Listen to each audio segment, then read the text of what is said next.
একেবারে যদি clear cut কথা বলি, ঘুরিয়ে পেঁচিয়ে না বলে সরাসরি বলি, আগামীকাল টিম ইন্ডিয়া জিততে চলেছে। আগামীকাল টিম ইন্ডিয়া জিততে চলেছে।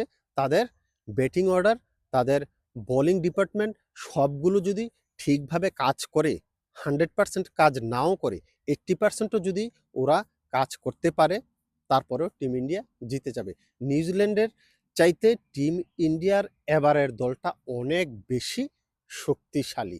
পার্থক্য আপনার হয়তো চোখের দেখায় যে পরিসংখ্যানে বলবে যে সমান সমান, কিন্তু টিম ইন্ডিয়া সত্যিকার অর্থেই শক্তিশালী।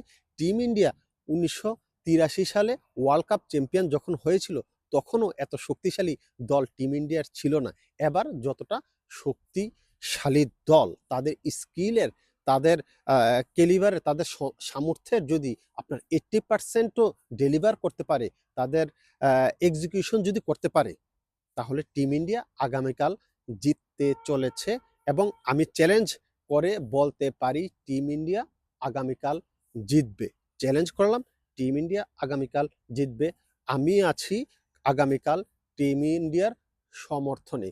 অনেকে আবার বলবেন যে আমি সমর্থন করব বলে টিম ইন্ডিয়া জিতবে না। টিম ইন্ডিয়ার খেলাতেই জিতবে। আমি সাপোর্ট করব, কারণ আমার টিম ইন্ডিয়াকে ভালো লাগে, এই জন্য আমি সাপোর্ট করব। আমার সাপোর্টের কারণে টিম ইন্ডিয়া জিতবে তেমন কিছু না। টিম ইন্ডিয়া ভালো খেললে টিম ইন্ডিয়া জিতবে, তবে জিতার সম্ভাবনা অনেক বেশি। 65% জিতার সম্ভাবনা টিম ইন্ডিয়ার, 35% জিতার সম্ভাবনা নিউজিল্যান্ডের। আগামীকাল দেখা হচ্ছে সবার সামনে।